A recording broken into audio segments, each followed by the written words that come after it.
In this lesson, we're going to review various strategies of solving polynomial, rational, or radical equations.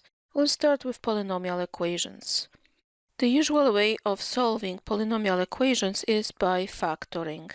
So here we have the first example, third-degree polynomial. Let's see if we could factor it. If we group the first two terms and the last two terms, then we can notice that from the first two terms we can pull out the common factor x squared, leaving us with x minus 2. And from the last two terms let's pull out negative 9, leaving again with x minus 2 equals 0. So now x minus 2 is a common bracket and can be pulled out of entire polynomial. So we will have x minus 2 and then x squared minus 9 equals 0. Now x squared minus 9 is a difference of x squared minus 9 is a difference of squares, so it can be factored into x plus 3 and x minus 3. Copy the x minus 2. So now the entire polynomial is expressed in a factored form, and we're going to use the zero product property, which tells us that if a product of quantities is 0, then one of those quantities must be 0. So either the first bracket is 0, leaving us with x equals 2, or the second bracket is 0, which means the x could be negative 3. Or the third bracket is 0, so x could be 3. So we end up with three solutions, 2, negative 3, and 3. So we can state that the solution set of this equation is a set composed of negative 3, 2, and 3. Let's look at the second example. Here we have 8th degree polynomial, but it's not so bad because x to the 8th can be seen as a square of x to the 4th. And by looking at the polynomial that way, we can actually bring it to a quadratic polynomial. So it's enough to let x to the 4 be called a. Now notice that if x to the 4 is called a, then x to the 8 as a square of x to the 4 will be called a squared. In terms of a, our equation becomes a squared minus 17a plus 16 equals 0. And this is not too difficult to factor just by guessing numbers. We have a and a. The product is 16, the sum 17, so 16 and 1 would work. Both will have negative signs because the sum must be negative 17. So that's equals 0. Since we need to solve the original equation in x, write down again x to the 4 minus 16 and x to the 4 minus 1. Now we can see that we can actually factor farther because both brackets are difference of squares. So this will become x squared plus 4 and x squared minus 4. And here we have x squared plus 1 and x squared minus 1. Well, surprise, surprise, we have again difference of squares. So these two brackets can be factored farther. However, sum of squares can't be factored in real numbers. So for now, let's rewrite this. X squared plus 4, x minus 2, x plus 2, x squared plus 1, x plus 1, and x minus 1 equals 0. Notice that the order of listing those brackets does not matter, as multiplication is commutative, so you can always switch them if you like it. So at this moment, we could already rate the real roots. It will be 2, negative 2, negative 1, and 1. However, since we talk about complex numbers, we could actually factor the sum of squares in complex numbers. So we could break these two brackets into x plus 2i and x minus 2i. because 2i squared becomes plus 4. So when you multiply by foiling, you obtain x squared plus 4. You can check on that. Similarly, x squared plus 1 will be broken into x plus 1i and x minus 1i. Let's copy the other brackets, x plus 1, x minus 1, and x minus 2 and x plus 2. So the final answer for all roots of the original equation, both real and complex, is -1, 1, -2, 2, but also -i, and -2i and 2i. So we have 2, 4, 6, 8 roots. 8th degree polynomial, no surprise, we end up with 8 roots. However, only 4 roots are real roots. The rest of it is imaginary. The previous example was a polynomial equation. However, this polynomial we could see as a quadratic equation by renaming x to the 4 as a new variable a. Here we have a couple more examples of equations that are reducible to quadratic, even though originally they are not polynomials. So let's try the first example. We can notice that this x to the 1/3, when squared, becomes x to the 2/3. So that's a natural choice to replace x to the 1/3 by a new variable. Let's call it a. So let's x to the 1/3 be called a. In terms of a, our equation will have a form 3a squared minus 11a minus 4 equals 0. And then the standard approach would be to factor it. We can still factor it by guessing, because the leading coefficient is a prime number. So let's open two brackets. This will have to be 3a and a. There is no other choice. And for the last two numbers, we can choose 2 and 2, or 1 and 4, or 4 and 1. We need to keep in mind that the middle term comes from multiplying the inside and outside numbers and adding them up. Since these two inside and outside products are of different signs, then we are looking for the difference to be 11. So this times this and this times that must differ by 11. So the intuition is that this product should be a lot larger than that product. Let's multiply it by 4, leaving us with 12a. Therefore, the inner product would have to be just 1a, and that works because 12 and 1 differ by 11. However, we want to have this difference negative, so we want this product to be -12, 3a times -4, and the inner product positive. So that's how you factor it. And we have solutions in terms of a. So a is equal -1/3 from the first bracket, or 4 from the second bracket. Now it's time to come back to the original x, because remember, our answer needs to be left in terms of x. So x to the 1/3 equals 1/3, or x to the 1/3 equals 4. Now, to nihilate this exponent 1/3, we need to raise both sides of the equation to the 3, because this way the 3 will be reduced here and you end up with just x. So x would be equal 1/3 to the 3, which is 1/27. We'll do the same with the second equation, raise it to the 3, both sides to the 3. The 3 is reduced,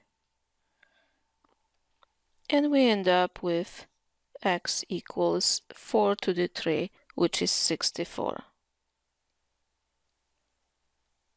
In the second equation, we can notice that the second term involves root x, and when you square root x, then you end up with x. So this x is a square of that root x. So again, let root x be called a. And now in terms of a, we can see that the equation is really quadratic in nature. So 6a squared minus 7a minus 20 equals 0. We could try to factor it, but since the outside numbers are composite, the guessing method may be a little bit lengthy. So we could use a quadratic formula. A, 1 or 2 possible roots, is negative b, which is 7, plus minus square root of b squared, which is 49, minus 4 times 6 times negative 20. Everything over 12. So we have 7 plus minus, and using your calculator, you can check that this becomes 23, everything over 12. So using the positive sign, the root becomes 30/12, which can be simplified to 15 over 6, and even farther, divided by 3, 5 over 2. Or the second root with negative sign would be negative 16 over 12, which can be simplified by 4, leaving us with negative 4 over 3. Okay, so those are the roots in terms of a, but we are obligated to go back to x's. Therefore, replace a back by root x, which is equal 5/2, or root x equals negative 4/3. To reach the x, we have to undo the roots, so we are going to square both sides of the equation, and your x becomes 25/4. However, from the second equation, we don't have any solutions, because observe, this is negative, and the root is always positive. So they can't be equal. So this equation doesn't produce any solutions, and our final answer is just x equals 25/4. The next type of equations are rational exponents equations. So before we start solving some examples, let's recall that the nth degree root is actually hidden as the denominator in fractional exponent. So this is the same as nth degree root from x to the n. Now we can basically cancel those n's as long as n is odd. But if it's even, for example, square root of x squared, when you try to simplify the root in the exponent n, you have to use absolute value here. So absolute value for even degree roots. So for example, square root of x squared is not x, is absolute value of x. Fourth degree root of x to the 4 will be absolute value of x. But third degree root of x to the cube is just x, no absolute value here. Okay, so let's try to solve the following example. I want to solve it for x, and x appears only in one place in the entire equation. So the idea is to isolate this x on one side of the equation. So let's bring the 4 to the other side and divide by 5. So we have 5x to the 3/4 equals 44 minus 4 is 40. Divide by 5. We have x to the 3/4 equals 8. And now we want to get rid of this exponent. So we should raise both sides of this equation to the reciprocal of this exponent in order to cancel it. So both sides of the equation to 4/3. That will cancel the 3/4 here. However, we'll still have 4/3 on the other side. We end up with x equals, and now to simplify this fractional exponent with the base 8, it's good to observe that 8 is a power of 2. So try to keep your numbers as powers of prime numbers. So 8 is 2 to the 3, then raise it to the 4/3, and we can notice that 3 can be cancelled. So x by itself is 2 to the 4, which is 16. Similarly, in the second example, we move the 27 to the other side, so we have 4x to the 4/5 equals 37 plus 27 is 64. We can divide the whole equation by 4, so we get x to the 4/5 equals 16. And then to get rid of this exponent, let's raise both sides of the equation to the reciprocal exponent, which is 5/4. So this exponent cancels, and we end up with just x equals 16 to the 5 quarters, let's rewrite 16 as a power of prime number. That's 2 to the 4, and then is raised to the 5 quarters. Again, we can simplify the 4 because this 4 is a numerator and that's denominator. We can simplify 4 with 4, and the final answer is x equals to 2 to the 5, which is 32. The following type of equations are rational equations. With rational equations, we have to be very much aware of the domain of the equation, because after we find solutions for a particular equation, we have to check them against the domain. But in order to do that, we need to see what is the domain first. So it's a good idea to state the domain of a rational equation before you even start solving it. Now, the strategy for solving rational equation is usually by multiplying the whole equation by LCD, lowest common denominator.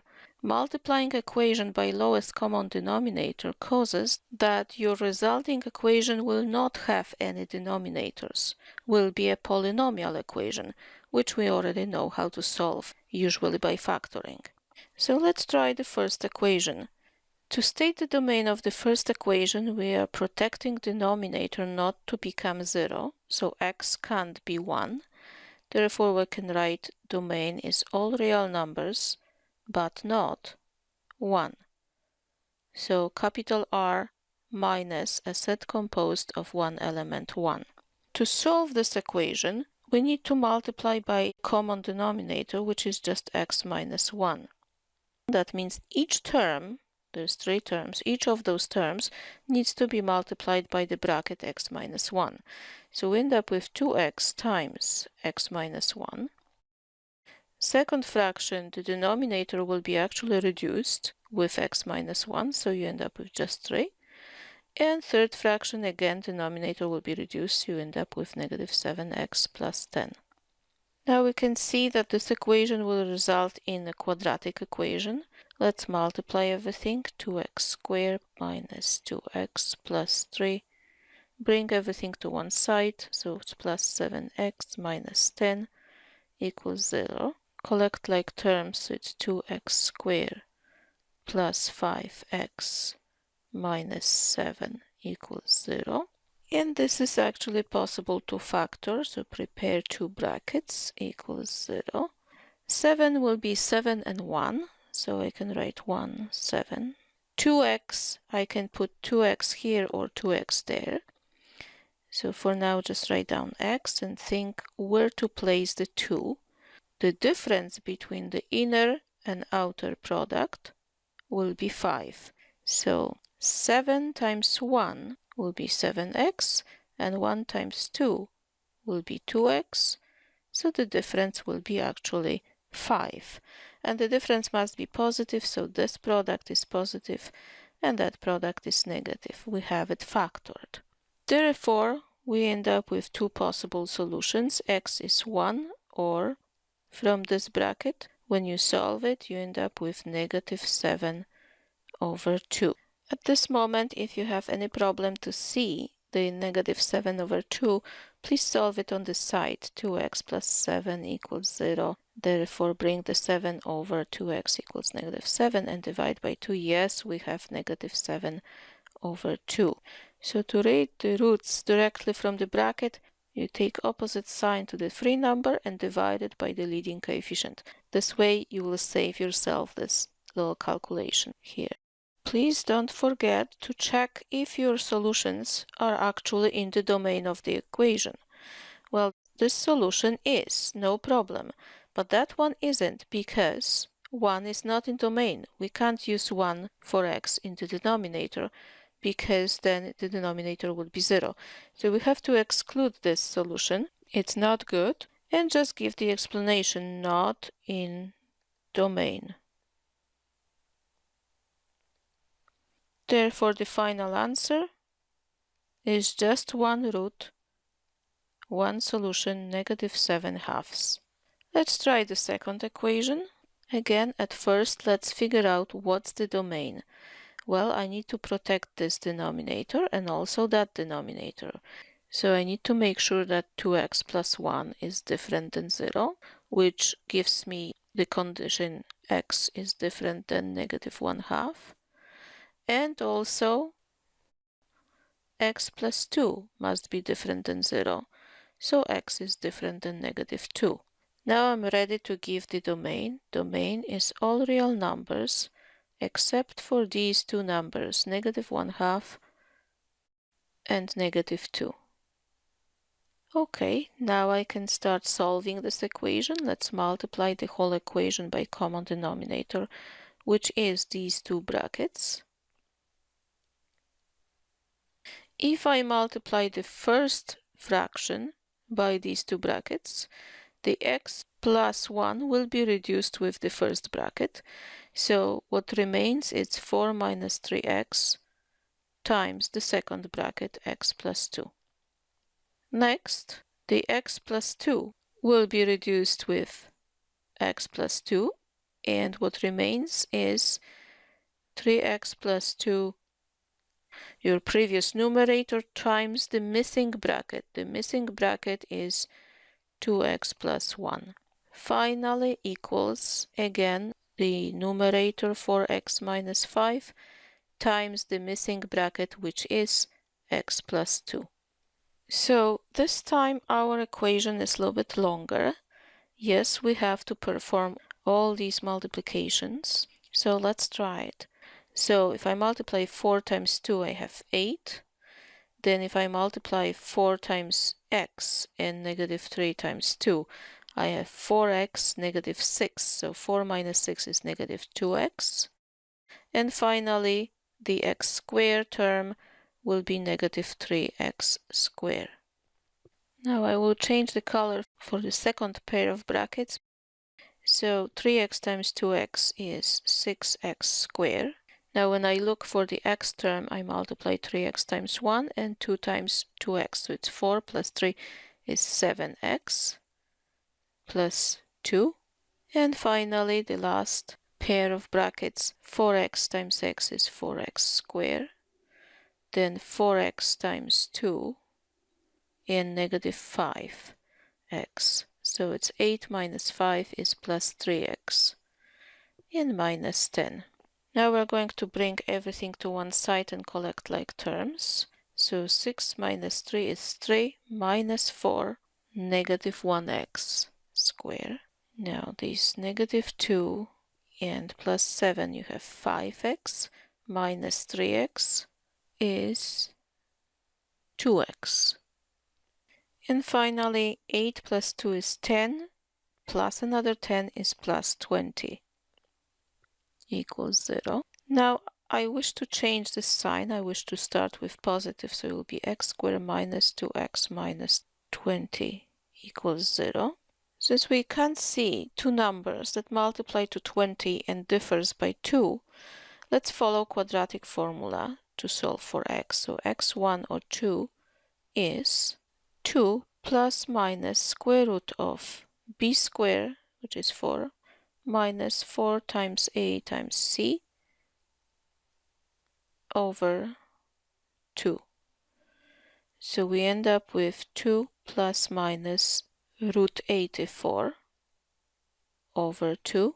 Now on the side we can factor the 84. 84 is the same as 4 times 21. From 4 I could pull out 2 in front of the root, and 21 stays, divided by 2. Now factoring the 2 out, you have 1 plus minus root 21 over 2, and finally we can reduce the 2, leaving us with the answer 1 plus minus root 21. So this time irrational answer. Obviously both of the possibilities with plus and minus are in domain, so both of them are your final answers. We can state it in a form, for example, x is an element of a set, and list both solutions, 1 minus root 21 or 1 plus root 21.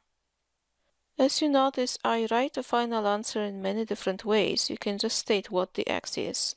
You can give the solution set, and you can even say x is an element of it. So this is just a matter of different notation, but it really means the same.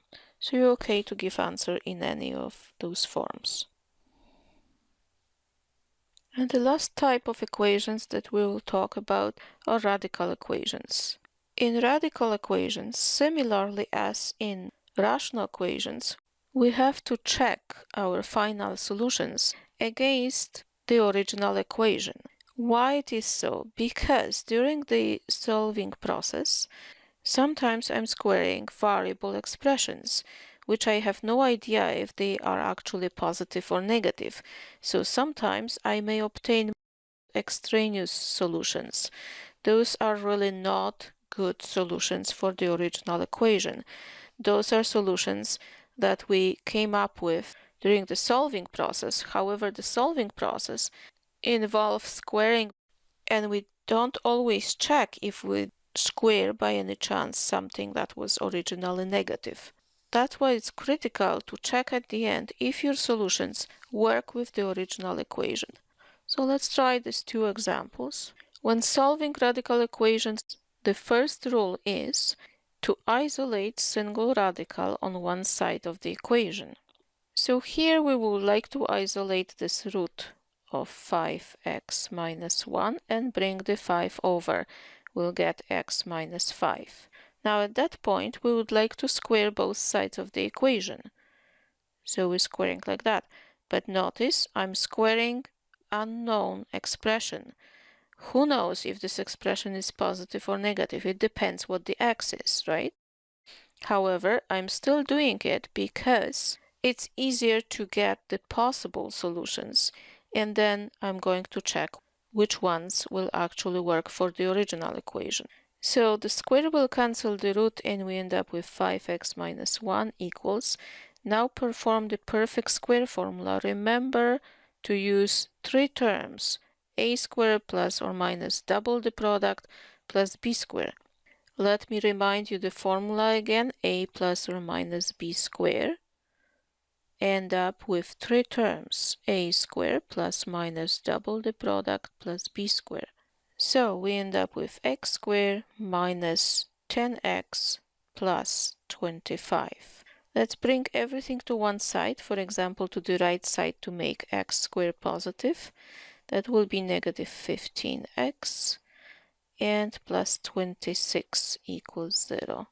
This can actually be factored, as product 26 and sum 15 can be obtained by using 13 and 2 with negative signs.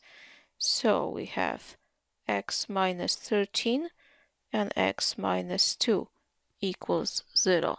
Therefore, our possible roots are 13 or 2. And at that moment, it's very important that we check if those roots are actually satisfying the original equation. Notice they do satisfy this equation, they do satisfy that equation, even this one. But that was after squaring. So we wonder if they actually satisfy the equation before squaring. So let's check. If x is 13, we plug in 13 to the original equation, then root of 5 times 13 minus 1 plus 5, is it equal to 13? Well, 5 times 13 minus 1 is 64, so root of 64 is 8. Is 8 plus 5 13? Yes, it is. So this root actually confirms. This is the root of the original equation. But if x is 2, well then, let's see, root of 5 times 2 minus 1 plus 5, is that equal to 2? 5 times 2 minus 1 is 9, so root of 9 is 3. And 3 plus 5 is definitely not equal to 2. Therefore, this is not a good root, can't be taken as a solution to the original equation. So our final answer is x is equal to 13, and that's the only solution. And finally, the second example. Now we deal with two roots. Remember, the first step in solving radical equation is to isolate a single root. So let's bring the other root to the other side. It will be 2 plus root of x minus 1. Again, we are going to square both sides, but remember, we're squaring both sides, not each term. That's a very common mistake that people try to square each term. We're squaring both sides of the equation. So we obtain on the left-hand side the root will be annihilated, so just x plus 1. On the right-hand side, we have to follow the perfect square formula.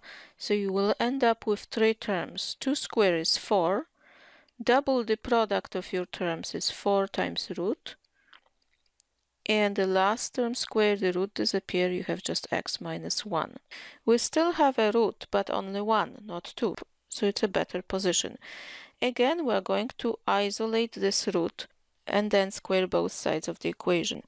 So we can notice that the x's on both sides can be reduced and bring all the numbers to the other side. So we have 3 on this side. 1 minus 3 is negative 2 equals 4 times root x minus 1. At that moment, I already see that this side is negative and that side is non-negative,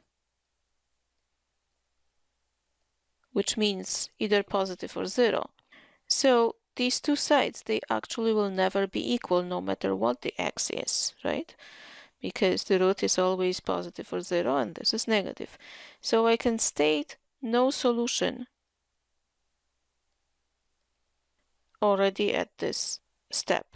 However, if someone didn't notice this and actually proceed with the squaring method, so if you square both sides, square the negative 2, you have 4, square the 4, you have 16, square the root, you have x minus 1, and solve it for x, which is when you divide by 16, you have 1/4 on this side. So x by itself would be 1 1/4, which is 5/4. You will have to check against the original equation. Check if this is a good root. So when you perform this checking, you will see that it doesn't really work. Well, let's try it. Square root of 5/4 plus 1. Instead of 1, write down 4/4 to prepare for the addition. Minus square root of 5/4 minus 1, which is 4/4. Is that equal to 2? Well, here I have 9/4, and root of 9/4 is 3/2. Over there I have 1/4, so it's 1/2. Is that equal to 2? Obviously not. 1 is not equal to 2. So again, the conclusion will be no solution. However, it was a lot faster. We didn't have to work so much. If you would notice that this equation didn't have solution because of different signs. So those are all the examples that I want to share with you in this lecture.